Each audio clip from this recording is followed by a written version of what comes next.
पिता त्वमेव त्वमेव बन्धुश्च सखा त्वमेव विद्या द्रविणं त्वमेव सर्वं मम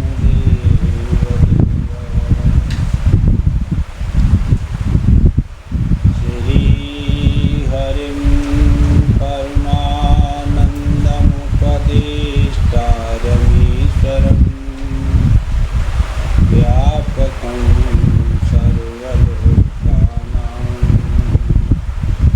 कारणं तं नमामि।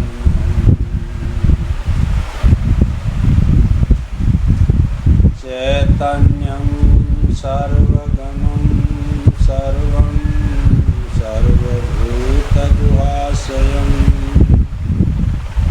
यत् सर्वविषयातीतं तस्मै सर्वविदे नमः। गुरुर्ब्रह्मा गुरुर्विष्णु गुरुर्देवो महेश्वरः साक्षात् परब्रह्म तस्मै श्री गुरुवे नमः। नारायणं नमस्कृत्य नरं चैव नरोत्तमं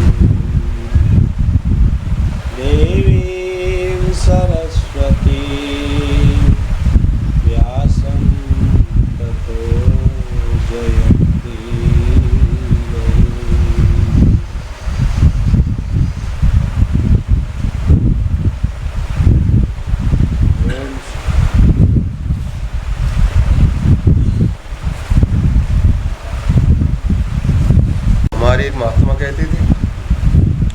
हमारे एक महात्मा कहते थे रसनेन्द्रिय और जननेन्द्रिय इन दो पर जिसने विजय प्राप्त कर ली वह संपूर्ण इंद्रियों पर विजय प्राप्त कर सकता है।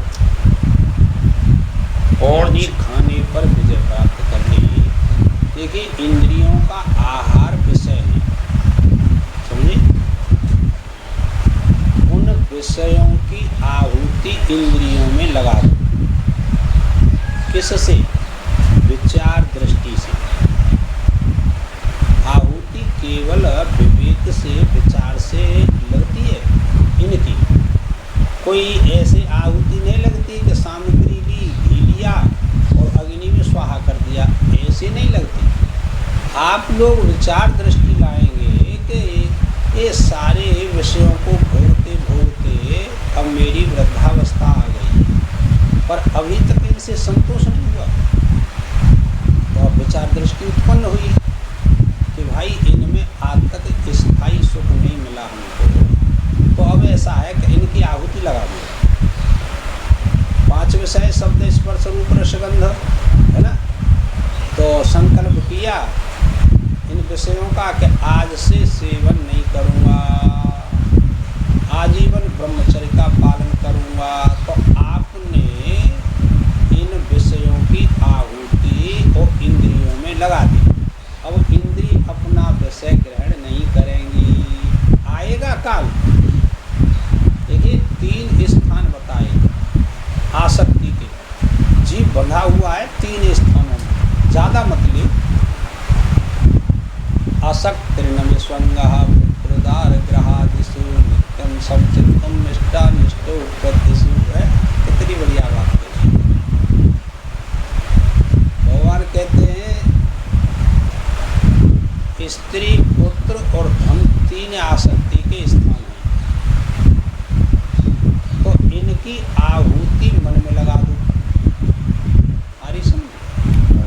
और इन विषयों की आहुति भी अपने अंतःकरण में लगा दो, इंद्रियों में लगा दो कि आज से ग्रहण नहीं करूँगा, इस नियम का पालन करूँगा। बस देख लिया संसार आज तक हमने इनसे स्थायी सुख नहीं मिला। और परेशान मत हो, ग्रस्त मिले, पर उनका सेवन मत करो। यानी इतने आसक्त मत हो जाओ कि उसके बिना हार्ट अटैक हो। आप तो करना ही पड़ेगा, कहीं चले जाओ। तो भाई इसको विचार से जीना चाहिए और विचार से देखना चाहिए कि अब तक स्थायी सुख तो मिला नहीं, केवल मन में सुख होता है और मन में ही दुख होता है। वस्तु न सुख देती है और न दुख देती है। और चक्की में यदि गेहूँ पड़ेगा तो उसका आटा तो निकलेगा ही। सीधी सी बात है। कितने दृष्टांत बढ़िया हैं, दृष्टांत है समझने के लिए। चक्की में कछु डालो, चना डालो, जौ डालो, गेहूँ डालो, मटरा डालो, सरसों डालो, अब जब वो चलेगी तो आटो तो बाहर निकलेगा ही। रस तो निकलेगा ही। इसलिए जिसने रसनेन्द्रिय पर विजय प्राप्त कर ली, उसकी जनेन्द्रिय भी बस में हो जाती है। हाँ, रसनेन्द्रिय यानी जीव। जीव रस बताती है, खट्टा, चरपरा, त्यक्त, ये सब रस कौन बताती है?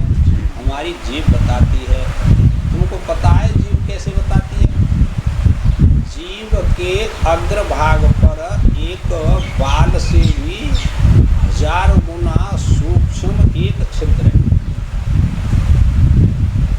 सिर पर बाल है, उसके 1000 टुकड़े करो, 1000वां भाग जितना पतला होगा उतना ही इस जीव पर एक छेद है, उसको रसनेन्द्रिय कहते हैं। बीच जीव पे तुम कछु पदार्थ रख लो और जीव के तुम वहाँ कर लियो ऊपर, कछु रखो रहते हो, तुम उसका स्वाद नहीं बता सकते, अनुभव करना होगा। जब उसमें पानी जाएगा उसका, तब वह कहेगी कि ये ऐसा है, खट्टा है, चरपरा है, मीठा है, तृप्त है, कसाय है, सब स्वाद बता दी। तो वो कहते हैं कि ये परेशान करती है, आज नमक कम डाला है, आज मिर्चा ज़्यादा डाल दें। देखो तुम कैसा विलक्षण है संसार। ये ऐसी है रसनेन्द्रिय। जब तो झगड़ा हो जहाँ पे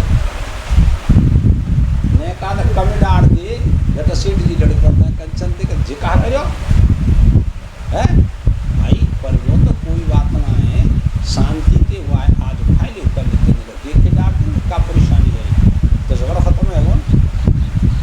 और जिस वस्तु को रोजाना रस लेती है इंद्रिय हमारी, उसका रस लेना छोड़ दो, जो मिल जाए वही संतोष कर लो, थोड़ा मिले ज़्यादा मिले कौन का परेशानी है। ये विचार दृष्टि है। तो संपूर्ण विषयों का हमने आहुति लगा दी इंद्रियों में। जनेन्द्रिय वश में है जात जी सब। हाँ, खाने का असर पड़ता है ना। हाँ, इसलिए रजोगुण और तमोगुण इन दोनों पर विजय प्राप्त करना है तो सत्वगुण का सेवन करके। अब सत्वगुण का सेवन कैसे करें भगवान के लिए? देखो आप लोग गृहस्थी में, मैं अच्छी तरीके से जानता हूँ कि इतना सूक्ष्म विषय है ये कि कोई जानता है। भजन तो आपको नित्य प्रति करना पड़ेगा और निष्काम भाव से जप करो, बैठ के 2-2, 4-4 यज्ञ करो, दान करो, ध्यान करो, कीर्तन करो, भगवान की आरती करो, पूजा करो, पर बिना कुछ फल की इच्छा से करो। समस्या ये कि ये फल बांधने वाला होता है। कछु मांग लो तुम प्रभु के, जो फल है, और जब कछु न मांगो तो वो कर्म फिर कहाँ चला गया? प्रभु के चरणों में चला गया, है ना। और फिर वो क्या देगा आपको? जिसको निष्काम कर्म कहते हैं और जिसको अकर्म भी कहते हैं किसी श्रेणी पर, तो वो कहते हैं कि वह प्रभु तुमको क्या देगा? कि आपको फिर अपना स्वरूप देगा। वो आपको ऐसा नित्य प्रति करते चले जाओ। कभी भोगों से तृप्ति हुई है? जैसे किसी ने पाया, चाहे कोई स्त्री हो चाहे पुरुष हो, सबने इंद्रियों पर कंट्रोल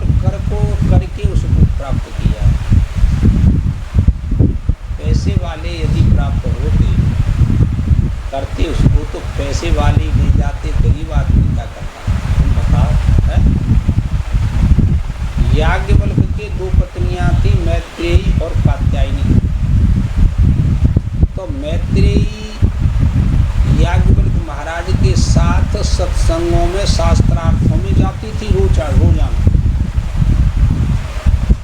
तो उसने सब कुछ सुन रखा था, कहने का भाव। अब याज्ञवल्क्य तो आत्मज्ञानी थे और गृहस्थ में रहते थे, तो बहुत सा धन एकत्रित हो गया। अब अवस्था आई कि भाई अब धन पूरा हो गया, अब मैं इसका क्या करूँगा। तो याज्ञवल्क्य ने कहा, मैत्रेयी तुम दोनों इस धन का बंटवारा कर लो। स्त्रियों में स्वाभाविक झगड़ा होता है, धन के ऊपर ही होता है, और कोई बात ही नहीं दुनिया में। तो मैत्रेयी ने कहा, महाराज ये बात बताओ, ये धन आपने गृहस्थ में रह करके इतना कमाया है कि जिसका कहना क्या, शास्त्रार्थ करके कमाया। हम ब्राह्मण हैं, और ब्राह्मण को दक्षिणा लेता है, दान लेता ही है, और दान देता भी है। फिर इस धन का अब क्या होगा। याज्ञवल्क्य ने समझाया, मैत्रेयी जैसे धनी पुरुषों का जीवन कटता है, ऐसे तुम अपना जीवन काट लेना, तुमको काम नहीं करना पड़ेगा, कुछ धन के लिए इच्छा नहीं करनी पड़ेगी, इसलिए इस धन को आप ले लो। तो वो तो चतुर थी ना, उन्होंने कहा तो धन से जिस सुख को तुम प्राप्त करने जा रहे हो, या घर छोड़ दो, तो क्या इस धन से वो सुख मिलेगा कि ना धन से सुख मिलेगा।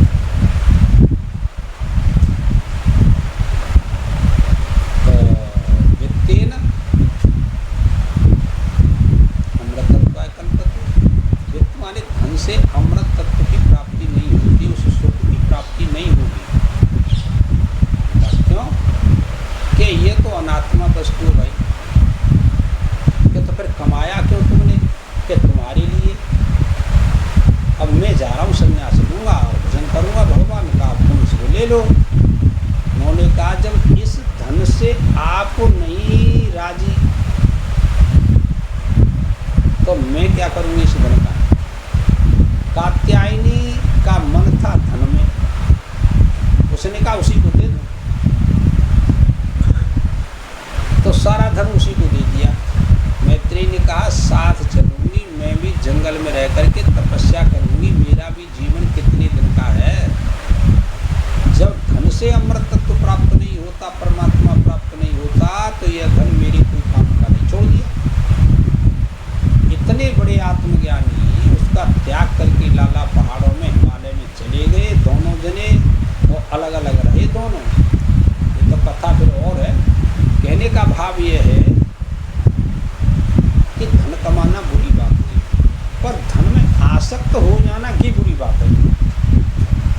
तुम बता, किसी को एक गिलास पानी नहीं दे सकते आप लोग, किसी को एक रोटी नहीं दे सकते, फिर तुम काय की गृहस्थी हो। तुम बता, धर्म का तो पालन त्याग कर दिया आपने, धर्म का केवल धन ही धन है।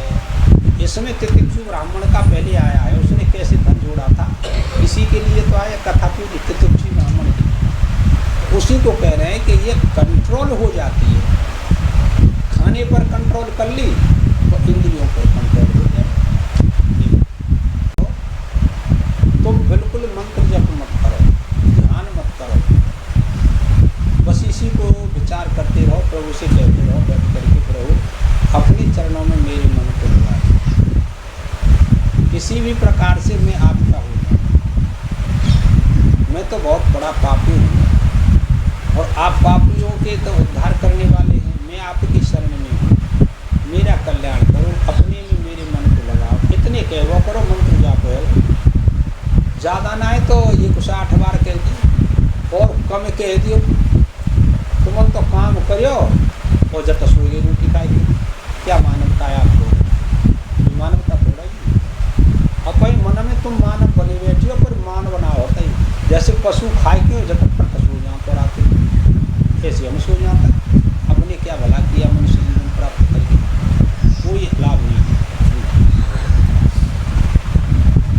सत्वगुण का सेवन करके सात्विक वस्तुओं का सेवन करके उन पर विजय प्राप्त। सात्विक वस्तुओं का भक्षण करो, खाओ। गीता में 17वें अध्याय में सत्वगुणी भोजन के लक्षण दिए कि नहीं, आयु सत्व बल आरोग्य सुख प्रीति विवर्धन रस्या स्निग्धा स्थिरा हृदया आहार सात्विकी क्रिया।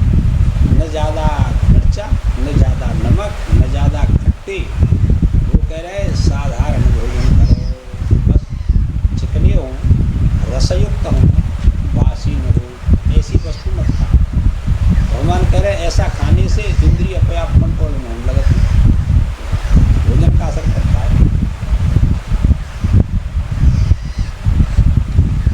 सेवन करने से उन पर विजय प्राप्त करनी चाहिए। रजस तमस चाव विजय सत् संसेवया मुनि सत्तम चाव जयेतु नैरपक्षेण शांतधि। और ज़्यादा किसी से बात नहीं करनी चाहिए। व्याख्यान दे करके हमने यह रजोगुण और तमोगुण पर विजय प्राप्त करने के लिए आंदोलन चलाया है। अरे वह आंदोलन खुद ही रजोगुणी हो गया। आंदोलन ज़्यादा बात करेंगे कि हम लोगों को सुबह देखो, पर ये सबसे समझ की बात नहीं। जेमुम सबसे बड़ी कमी। मैं सबको समझाऊंगा, तुम्हारी ना है कि मैं अपन कह रहे हूँ। मेरे दिन कोई आवे तो बिना बोले बिना समझाए रहे ना। तो अब वो कह रहे हैं कि ये आंदोलन तुम मन चलाओ कि रजोगुणी है। पहले शांत है जाओ, मौन हो जाओ, तब पता लगे तुम कहाँ है। तब रजोगुण पर विजय कहाँ से प्राप्त होगी? तो सत्व संसेवया मुनि, माने गुपचुप अगर संसार पर विजय पाना है तो पालो। अगर कोलाहल मचाकर विजय प्राप्त करोगे तो सारी शक्ति तुम्हारे विरुद्ध लग जाएगी। बिल्कुल, ज़्यादा बात करोगे, ज़्यादा समझाओगे तो कोलाहल होगा, दंगो होगा घर में चाहे बाहर, फिर आप उससे वंचित हो जाएंगे। ऐसी बात कैसे लिख देंगे? अनुभव करो ऐसे तो भाई 7 दिन इन्होंने नर्मदा किनारे पर बैठ करके 7 दिन भूखे प्यासे बैठे रहे जंगल में, और निश्चय किया कि माता भोजन लेके आएगी तो खाऊंगा नहीं, प्राण त्याग। जब 7वें दिन थाली में भोजन लेकर के सीता माता आई और अपने हाथ से भोजन कराया कि मरे मत गए मनुष्य। जी स्वामी जी, कामना न मानी जाएगी। संसार के करने के लिए कोई संकल्प करो, ये कामना नहीं हुआ करता। कामना तो संसार के फल की है, वो बांधते हैं ना। अच्छा, अब जीवन में सत्वगुण आ गया तो उस पर भला विजय कैसे प्राप्त की जाए? अब देखो, रजोगुण तमोगुण को जीत लिया सत्वगुण से, अब रहा सत्वगुण, तो उस पर विजय कैसे प्राप्त करेंगे? ये अब और सूक्ष्म चली गई बात। यह सत्वगुण क्या है? देखो, यज्ञ करना भी सत्वगुण है, धर्म करना भी सत्वगुण है, दान करना भी सत्वगुण है।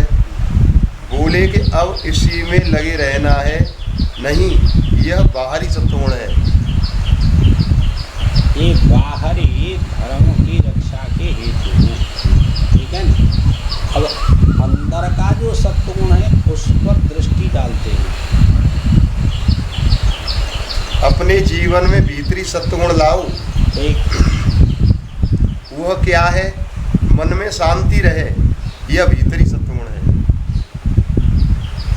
रजोगुण तमोगुण तो सत्वगुण से ही नाश को प्राप्त कर दिया, और जब सत्वगुण आया तो बिल्कुल शांति लाओ कोई भीतर, चंचलता खत्म। तो युक्त माने एक तो सावधान रहो, साधु सावधान, साधु के लिए विशेष बात बताई। और जो साधना करता है, दूसरा अर्थ यह है साधु का कि जो कोई साधना करता है उसको प्राप्त करना चाहता है, चाहे बच्चा हो, चाहे जवान हो, चाहे बूढ़ा हो, चाहे स्त्री हो और चाहे पुरुष हो, वो साधु ही है, ऐसे नहीं समझना। क्योंकि विशेष साधन में लगा हुआ है कि वो जो निर्गुण निराकार परमात्मा है, जिसने यह संसार इतना विलक्षण बनाया है, मैं उसके दर्शन करूं, वो कैसा है। तो उसके लिए सबसे पहला साधन क्या है? श्रवण, सुनना चाहिए और सुन करके फिर उसका मनन करना चाहिए। मनन के बाद निध्यासन करना चाहिए। निध्यासन की जो परिपक्व अवस्था है उसी को समाधि कहते हैं। एक अच्छा सुना आपने यहाँ और जाकर के मनन नहीं किया अपने घर, तो आपने सुना ही नहीं, उसका कोई फल नहीं मिलेगा। तो मनन करना अत्यंत आवश्यक है। तुम्हारा यह कर्तव्य है, तुम हमेशा सावधान रहो। हाँ, ये अविद्या माया की जो बाण है ना, न जाने किधर से होकर के आई जाए, चारों ओर से घेरते। और सत्वगुण पर विजय प्राप्त करने के लिए दो उपाय हैं। अच्छा चलो। एक तो निरपेक्षेण, निरपेक्ष, निरपेक्ष, एक तो निरपेक्ष, दूसरा शांतधि। हाँ, शांति रहना। एक तो बाहर के किसी विषय की अपेक्षा न करो, ये इसको कहते हैं निरपेक्ष। देखो गीता में श्लोक है, आप पढ़ते ही नहीं। अनपेक्षः सुचिरदक्षः सुखुदासीनो गतव्यतः सर्वारंभ त्यागी यो मदन समय प्रिय। मैं का तो याद कर, पढ़ता ही नहीं, बुद्धि तो अच्छी है खूब। यानी किसी संसार के वस्तु की ज़्यादा इच्छा नहीं करें, वो निरपेक्ष हो।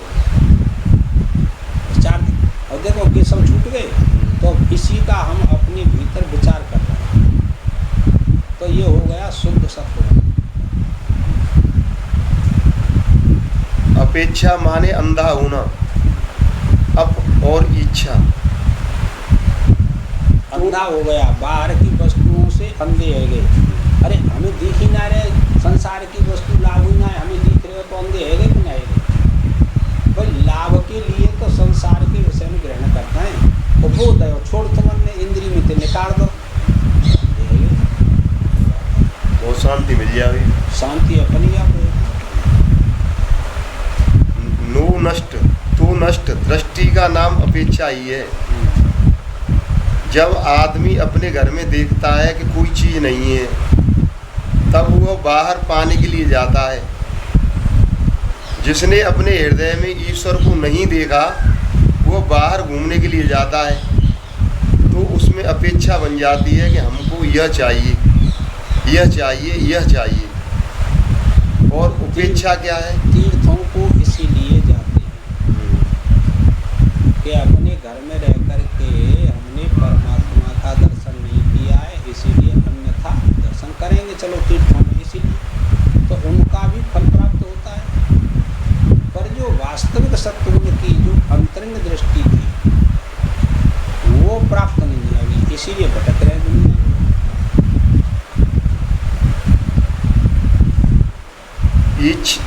और उपेक्षा क्या है? इच्छा के उप माने समीप बैठना, इच्छा के समीप बैठना, अपनी दृष्टि बनी रहे, इसका नाम उपेक्षा है।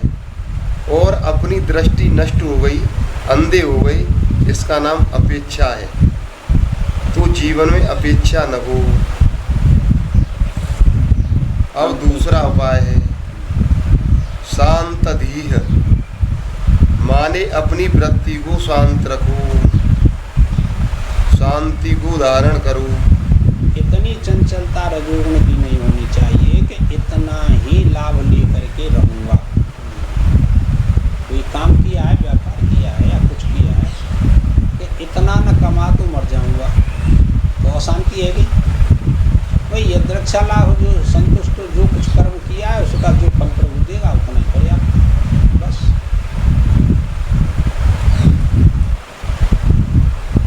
शांत माने परम ब्रह्म परमात्मा। बुद्धि का विषय शांत परमात्मा को बनाओ। बाहर के विषयों को छोड़ देने और परमात्मा को बुद्धि का विषय बनाना, इससे क्या होगा कि सत्य गुण पर भी विजय प्राप्त हो जाएगी। बुद्धि का विषय बना लो, इंद्रियों का विषय छोड़ दिया, ये थोड़ा विवेक की बात है।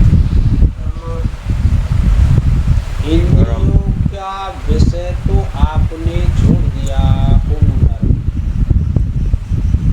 इंद्रियों के विषय छोड़ दिए, क्यों?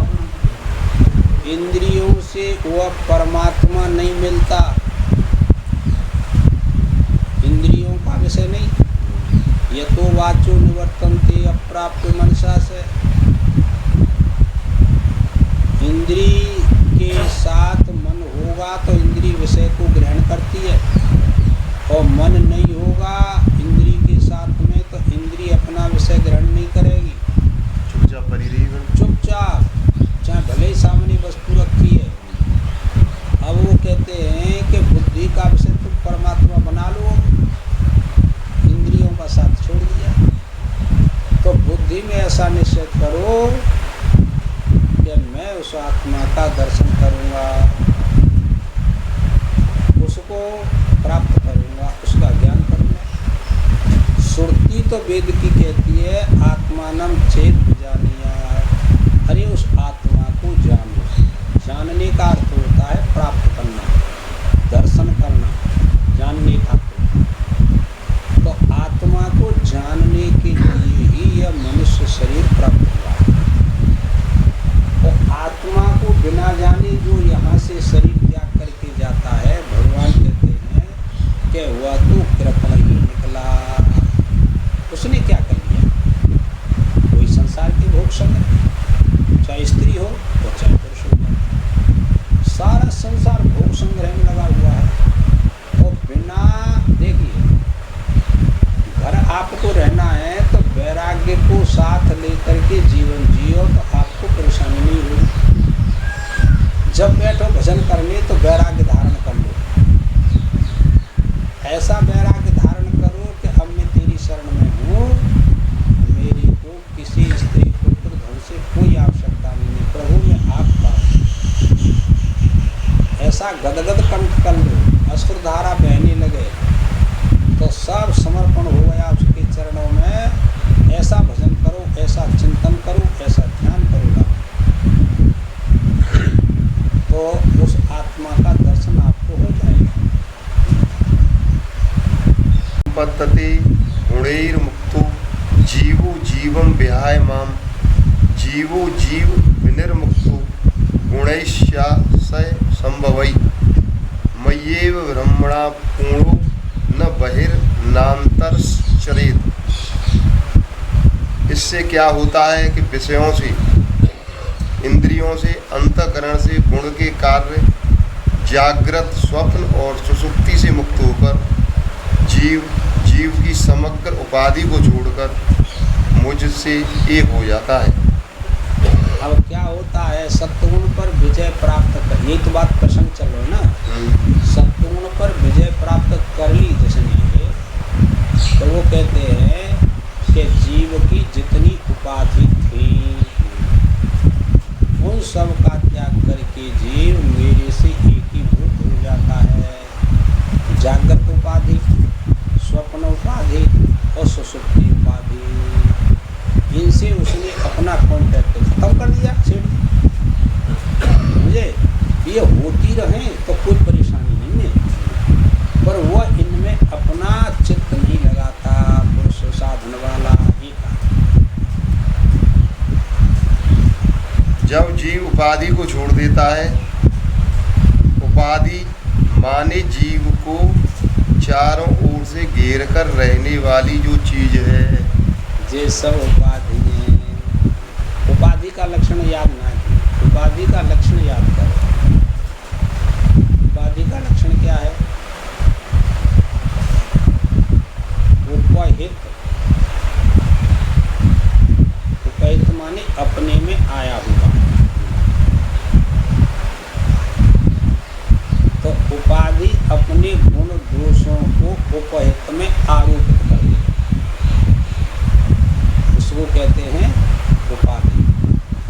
जैसे आपने चश्मा लगा रखा है, तो चश्मा ने अपने गुण धर्म आप में आरोपित कर दे, इसीलिए आपको अब चश्मा के द्वारा बढ़िया दिखाई दे रहा है। तो चश्मा न हो तो दिखाई नहीं देगा ऐसा। तो यह उपाधि में कितनी ताकत है। ऐसे ही हमारा मन उपाधि, बुद्धि उपाधि, अंतःकरण पूरा उपाधि, इंद्रियां उपाधि, इनमें आयोग हो चेतन तत्व जीवात्मा जाति हैं। और उसने इसका त्याग कर दिया विचार के द्वारा कि मैं उपाधि से रहित हूँ, ऐसा आपने निश्चय किया। मैं इंद्रिय नहीं हूँ, मैं मन नहीं हूँ, मैं प्राण नहीं, मैं बुद्धि नहीं, मैं तो चेतनात्मा हूँ। तो सबका त्याग, मैं जागृत अवस्था मेरे में नहीं है, स्वप्न अवस्था मेरे में नहीं है, सुषुप्ति अवस्था मेरे में नहीं है, मैं तो चतुर्थ अवस्था वाला वही ब्रह्म चेतन हूँ। तो एक ही भूत हो गया, जीवात्मा जो चेतन है और उधर परमात्मा चेतन है, दोनों एक हो गए ऐसा विचार करके। तो विचार दृष्टि अंतरंग हुई कि नहीं, बहिरंग तो नहीं हुई। अपने में विचार करना है आप लोगों को, दूसरे से क्या लेना देना। दूसरा कोई करे न करे, मैं तो अपना देखना है बस, ये अंतरंग वृत्ति करो। राजाधि क्या है? राजा का मंत्री, उसका सेनापति, उसकी महारानी, उसका सेक्रेटरी, उसके बेटा बेटी, ये सब राजा की उपाधि है। सब ठीक है। अब इनका त्याग कर दे। इसमें दृष्टांत आता है, ये राजा बड़ा भारी वैभवशाली है, तो सेना साथ में रहती है ना, मंत्री रहते हैं, सेक्रेटरी रहता है, सब संगम रहता है। अब वो सन्यासी हो गया, तो राजसी वस्त्रों का त्याग किया, सेना का त्याग किया, मंत्रियों का त्याग किया, कसाय वस्त्र पहन करके जंगल में जा बैठा। अब उससे कोई भय मानेगा क्या? कोई नहीं भय मानेगा, उसकी आज्ञा का पालन कोई नहीं करेगा। लाला इधर एक भेड़ चढ़ाने वाला, वो अपनी भेड़ों का त्याग करके और कसाय वस्त्र पहन करके वो राजा के पास जाके बैठे। अब दोनों सन्यासी एक रूप हुए कि दो रूप हुए? क्या एक रूप हुए? दोनों में क्या अंतर है? कोई अंतर नहीं है। उसने राजा की उपाधि का त्याग किया, उसने अपनी भेड़ों की गड़रियापने का त्याग कर दिया, दोनों सन्यासी हो गए। ऐसी जीव में कितनी उपाधि बैठी हुई है। ये ब्रह्म विद्या कोई सामान्य विद्या नहीं है, ये तो बहुत पुण्यों के प्रभाव से किसी को सुनने के लिए मिलती है। तुमको पैसे का अहंकार, इनको रूप का अहंकार, समझे, और किसी को पद का अहंकार, ये सब उपाधि तो क्यों भाई, इनमें क्यों फंसे गए हो तुम? परमात्मा को चाहते हो तो निरअहकार कहता है ना शास्त्र के, निरअहकारी होना चाहिए। उपाधियों से रहित हो जाएंगे तो आप निरअहकारी हो जाएंगे, फिर आपको वह ज्ञान प्राप्त होगा, फिर कहूँ रहो, कोई परेशानी नहीं। सब व्यवस्था, सब दुख दूर रह गए आपके ऊपर, कोई दुख नहीं होगा। यही लोग राजा का कान भर कर उसको जिस ओर ले जाना चाहें वहाँ ले जाएं, क्योंकि राजा लोग अपनी आँखों से नहीं देखते। हाँ, इनके द्वारा तो देखते हैं, मंत्री के द्वारा, सेक्रेटरी के द्वारा, फौज के द्वारा, राजा का सबका पास थोड़ा ही जाता है, वो तो इनके द्वारा शासन चलता है। वे तो अपनी उपाधि की आँख से देखते हैं। हाँ, राजा की उपाधि आँख कहाँ है? बड़े लोगों की अपनी आँख नहीं होती। हाँ, जैसा किसी ने उनके कान में भर दिया वैसा ही समझ लेते हैं। ये बड़े मूर्खता का लक्षण है। कच्छू लोग देखो, आप लोग क्या कहते हैं गृहस्थ में, भाई वो तो कानन को कच्छो है, जिसका अर्थ कभी आपने विचारा? ये सूक्ति है, वो तो कानन को कच्छो है, बस आके तुम्हें कह दे कि वो तो ऐसे कह रही है, तुम्हारे सही मान लेगा, और वहाँ बेचारे ने कही ना है। अब बीच के ने सही झूठ बोल के तुम्हारे कान भर दे और तुम बातें जब दोष करने लगे वो मारा पीट करवाई दे या स्वयं कर ये समझ में नहीं आती बात।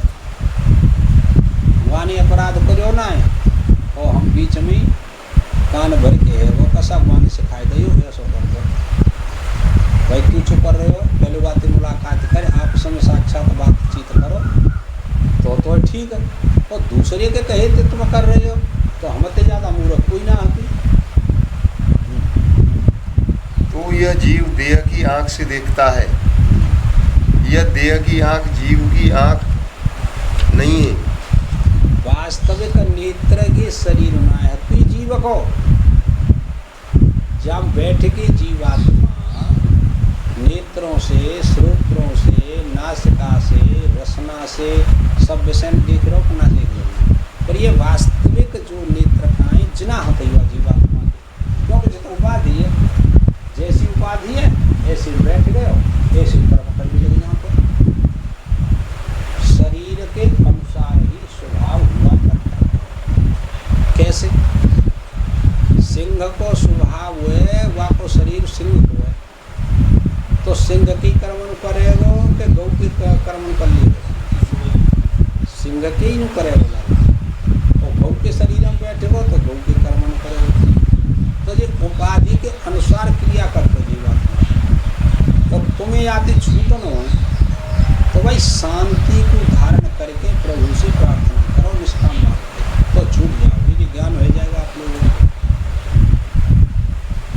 यह अंतःकरण की आंख भी जीव की आंख नहीं है। हाँ, वास्तविक आंख जो है ये अंतःकरण मान रखे हो ये भी नहीं। जब वह अपने शुद्ध ज्ञान से देखता है तब यह परमात्मा दूसरे ढंग का दिखता है और जो उधार ली हुई प्रकृति की जो आंख है उससे देखने पर दूसरे ढंग का दिखेगा। प्रकृति से जब तक संबंध मानता है तब तक परमात्मा दूसरे ढंग का दिखाई देता है। जो प्रकृति का संबंध छोड़ देता है अपनी आंखों से देखता है, इसका अर्थ क्या कहता है, अपने विचार से देखता है, अपने विवेक से देखता है तो परमात्मा फिर दूसरे ढंग का दिखाई देने लग जाता है। तो जिका चल रहा है ये अपने ढंग का विचार चल रहा है। शास्त्र में आप जो सुनने का है कि हम अपने नेत्रों से देखें दूसरे के नेत्रों से न देखें। जैसे आंख बंद कर ले तो विचार तो देख सकते हैं हम चीज़ें, वही अपने नेत्र है, विचार रूपी नेत्र ही अपने नेत्र है। और इन नेत्र से देखेंगे प्रकृति के लिए तो कुछ और तरह को दिखाई देगा, बस और कोई बात नहीं। यानी भ्रांति जन्य ही दिखाई देगा परमात्मा इन नेत्रों से देखेंगे तो। और जो उधार ली हुई प्रकृति की जो आंख है उससे देखने पर दूसरे ढंग का दिखेगा। तो यह आत्मा जब स्वदृष्टि से न देखकर उपाधि की दृष्टि से देखता है तब वह परमात्मा से अलग हो जाता है। और जब उपाधि की दृष्टि को छोड़कर अर्थात इंद्रिय वृत्ति, अंतःकरण, परछिन्नता, भेद दृष्टि इन सबको छोड़ देता है और स्वदृष्टि से अर्थात देश काल वस्तु से अपरछिन्न, सजातीय विजातीय स्वगत भेद से शून्य मैं हूँ इस दृष्टि से देखता है। हाँ, और देखो अपनी दृष्टि से देखना क्या है, व्यवस्था वाला ब्राह्मण नहीं हूँ, क्षत्रिय नहीं हूँ, वैश्य नहीं हूँ, शूद्र नहीं हूँ। अपने अपने विवेक से यह जान लिया, देख लिया। फिर नीचे उतर के आओ, मैं शरीर नहीं हूँ, मैं कर्मेंद्रिय नहीं हूँ, मैं ज्ञानेंद्रिय नहीं हूँ, और मैं मन भी नहीं हूँ, बुद्धि भी नहीं, चित्त भी नहीं, अहंकार भी नहीं, मैं प्राण भी नहीं, मैं जागृत अवस्था वाला भी नहीं, मैं स्वप्न अवस्था वाला भी नहीं, और मैं सुषुप्ति अवस्था वाला भी नहीं। तो फिर मैं कौन हूँ, तो मैं तो चेतन तत्व हूँ, सर्वव्यापक हूँ, असंगम, निर्विकारम, निर्गुणम, सतम, चित्तम, आनंद स्वरूप, अनंतम, अखंडम। मैं परिच्छिन्न नहीं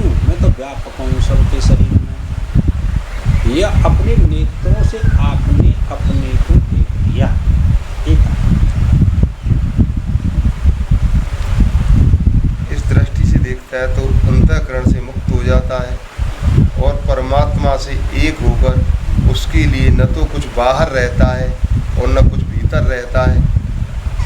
उसके लिए आना जाना कुछ भी नहीं रहता है, न तो उसको बाहर विषय देश की अपेक्षा है और न ही भीतर उनकी याद की अपेक्षा है। श्रीधर अपेक्षा नहीं रहती, किसी की अपेक्षा नहीं। देखो अच्छा तुम सुसुप्ति में चले जाते हो, अब ये दृष्टांत है, तो तुमको किसी की अपेक्षा नहीं रहती, न धन की, न वर्ण व्यवस्था की, न स्त्री की, न पुत्र की। तो फिर वहाँ क्या होता है? सुख होता है कि दुख? जब गहरी नहीं सुनता सुख होता है। ऐसी दुनिया करने का परेशानी है, कोई परेशानी नहीं। पर होगी जे सत्गुण अंदर चला जाएगा तब होगी। आरी समझ, सत्गुण के दो विभाग हैं, एक मलिन और एक शुद्ध। तो सत्गुण भीतर ले जाइए विचार दृष्टि में, अब हो जाएगा चित्त शांत हो। श्रीधर स्वामी ने इस अध्याय को बड़ी प्रमुखता दी है। यह मनुष्य के जीवन में व्यवहार को सिखाने वाला और आसक्ति छुड़ाने वाला अध्याय है। तो सारे अध्याय का सार उन्होंने एक श्लोक में दिया। गुण कृता मन संसरण प्रथा मजित पुण्य कथा कथ नादवी धुनुत भक्ति रसेन विवेकनी नहि पुनः सुलभम जनुरी दृशम। यह जो मनुष्य संसार में फंसा हुआ है, यह गुणों में आसक्ति होने के कारण फंसा हुआ है। सत्व रज तम ये तीन हैं, और तीन गुणंते शरीर बनते। तो शरीर में सबसे ज़्यादा आसक्ति होती है। शरीर के सुख के लिए सब साधन और सब विषय उपलब्ध किए रहता है यह जीवन, कि शरीर किसी प्रकार से सुख मिले। अब गर्मी लग रही है तो पंखा कूलर चला लो, किसके लिए चलाया? उसके शरीर के सुख के लिए। अब यही पंखा जो ठंडी हो तो बंद कर दिए, बाजार लग रहा। लेकिन वो कहते हैं कि यह तीनों गुण जो है ये जीवात्मा को अपने में बांध लेते हैं। इनसे आसक्ति त्याग देना चाहिए। एक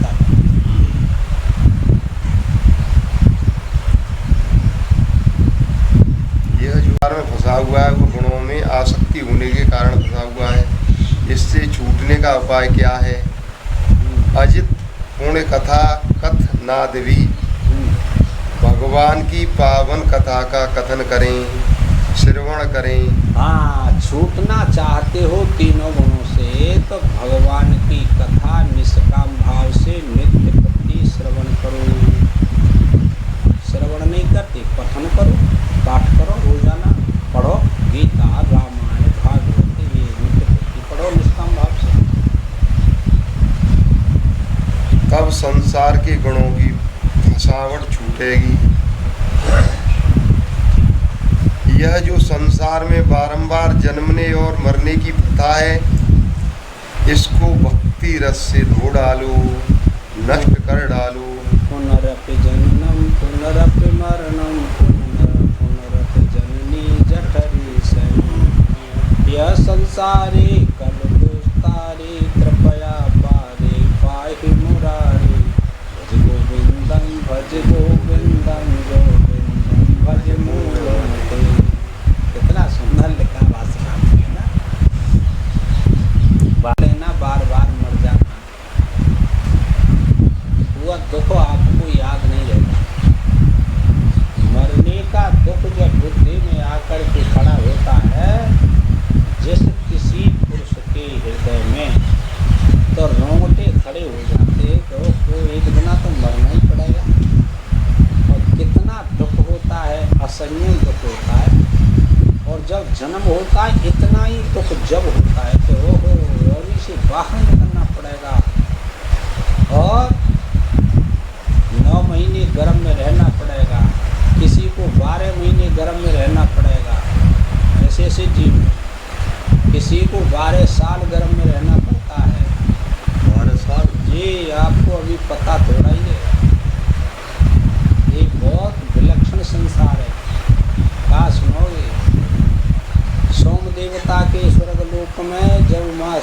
राजा होता है ना, तब उसका शरीर ऐसा होता है कि उसको जलाया नहीं जाता स्वर्ग में। जैसे यहाँ दाह क्रिया करते हैं ऐसे स्वर्ग में नहीं होती।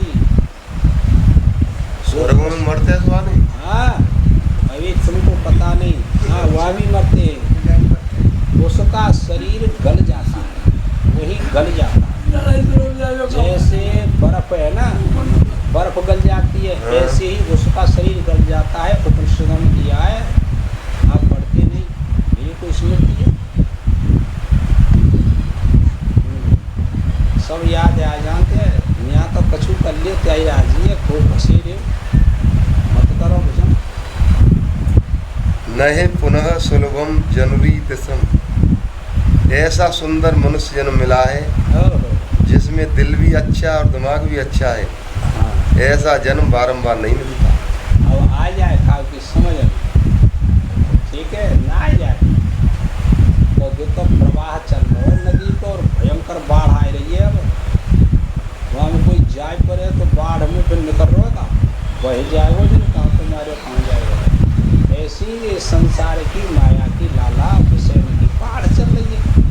ये आदमी जो कूद पड़ो कि इतनी कमाई के रहूँगो और ऐसा बनाए के मकान रहूँगो और ऐसे करके रहूँगो, जान लो बाढ़ में कूद पड़ो उजना है वो बंदा को छूटो या जालते कत कुरंग अकुला, ज्यों ज्यों सूरजन भज चलो त्यों त्यों ऊर्जत जा।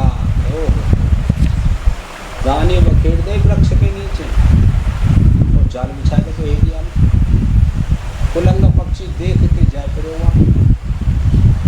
दाने एक आध चुगो जब तो उड़ी गई चाह के ये पाँव फंसे तो कह रहा काय को जोर लगाए रहो, जैसे ही उड़ो फिर जाए फिर जाले लेके थोड़ी उड़ जाएगा जब तो दूसरा फंसेगा। कहते वो छूटो या जालते, जालम फंस के छूटना कोई सामान्य कामों का। कत कुरंग अकुला, तो वो जीवात्मा तू अकुला चोरो है। जो जो सूरजन भज चले के सूर्य के काजे तू उड़ रही हो और फंसे हो त्यों त्यों उर्झट जा, ऐसी ज़्यादा उर्झट ज्ञान जो वास्तविक ज्ञान का हो गुनाया है समझ। अब कुलंग पक्षी कह रहे हो तो महाराज कैसे छूटू, क्या तू अपनी आसक्ति से जब फंसे हो कि हमारी आसक्ति थे, क्या अपनी आसक्ति से फंसे हो दानी न को मोए इच्छा ही फंसे हो, यानी भोग की इच्छा ही तुम्हें फंसे हो। क्या तो हम बता देंगे, हमारी बात मान ले हो क्या मान लूँगा, क्या तो देख सुन देखते रहे। अब तू अपने आप ना छूट गए। जब बहेलिया आवे तो तू बिल्कुल आँखन की पुतली चलाए वो बंद, पैर कर लीजो, सांस बंद कर लीजो और वो आए के देखेगो करे तो मरेगो और जाले खिट्टो करेगो ते पावन में ते निकालेगो। बिल्कुल जैसो मुर्दों हो को ऐसो है जो नहीं करे 1-2 मिनट वो जाले धरी जाए जटोड़ जाइए अपने आप तू ना निकाल रहो। कि चलो महात्मा कहे वो ऐसी मान ली पर रहो फिर आयो बही लिया वाली के हाँ फंस गई बाबू जी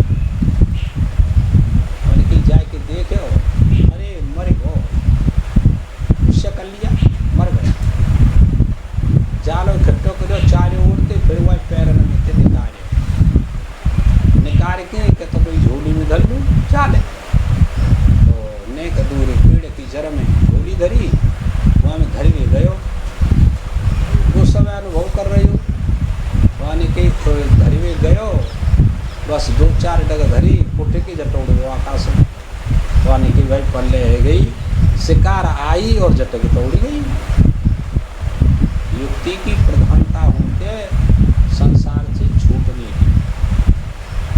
अब कोई निश्चय कर जाए तो छूटेगो और निश्चय नहीं करी तो फंसेगी। हमें जो लग रहा हो पक्षी बज रहा हमें जो लग रहे हम खुद बज रहे जी के कार्य दृष्टांत हमें जो ना लग रही का चल रही है सब जरा सब फंसे गए, कौन पूछ रहा है? हाँ वो लग रहे 25 वगैरह है तो हम फंसे बने। नहीं है ऐसे जन्म बार बार, तो इस जन्म को सफल करना है तो तीनों गुणों को दबाकर ठीक, परमात्मा की प्राप्ति के लिए प्रयास करें। कहाँ प्रयास है सेठ जी, आओ तो प्रयास करो। इस प्रकार ये एकादश स्कंद की 25वां अध्याय समाप्त हुआ। भगवान की जय।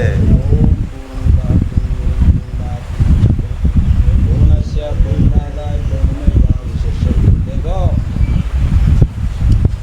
वही बीती बात, महाराणा प्रताप और उसका भाई, तो अकबर का शासन था, तो उसके भाई को अपनी ओर खींच लिया, समझे? महाराणा प्रताप के भाई को। हाँ, कि तू महाराणा प्रताप को कैसे परास्त कर दे, बांध के लिया, मार दे, कुछ कर दे, तेरे को कितने गांव दे दूंगा, कितनी जागे दे दूंगा।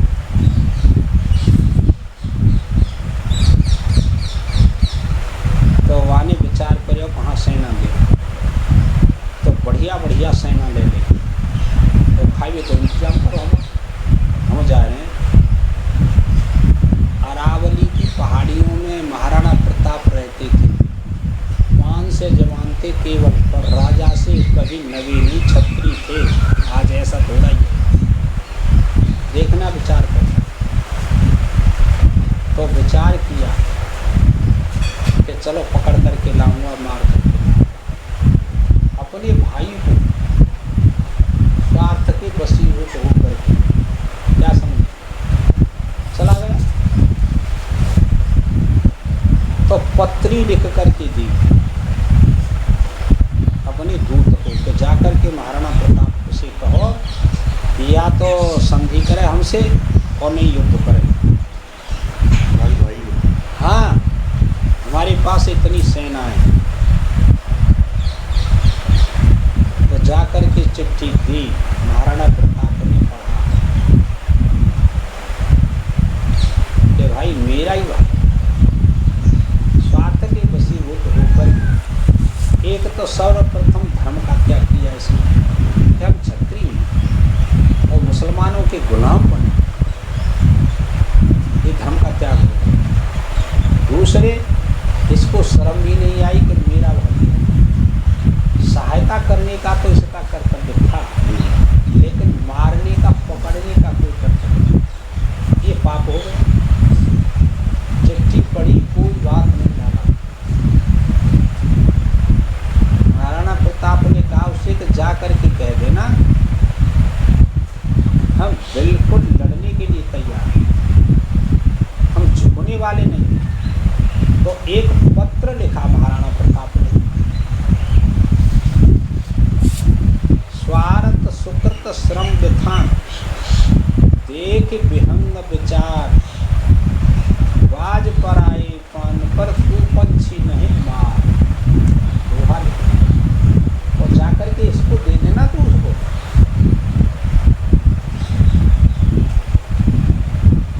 तो अब वह चिट्ठी को लेकर के आया, और भी शब्द लिखे थे महाराणा प्रताप कि एक ही माँ के गर्भ से और मेरे में धर्म की विशेषता और तेरे में अधर्म की विशेषता। कब तक तू शासन करेगा ये तो बता, और ये मुसलमान दे भी न भी दे तेरे को और मेरे को पकड़वा ले तो दोनों को कैद कर लेगा और मरवा देगा। मैंने कैसे विश्वास किया इसका, घाती का पत्र दे दिया। तो वो तो पहाड़ों में रुका हुआ था, तो वो भी पहाड़ों में थे, अरावली की घाटी पे। तो पत्र पढ़ा कि भाई ने ये लिखा, तो उसके नेत्रों में आंसू आ गए कि तो भाई मुझे तो ऐसा नहीं करना चाहिए, मेरा ये कर्तव्य नहीं है कि मैं भाई को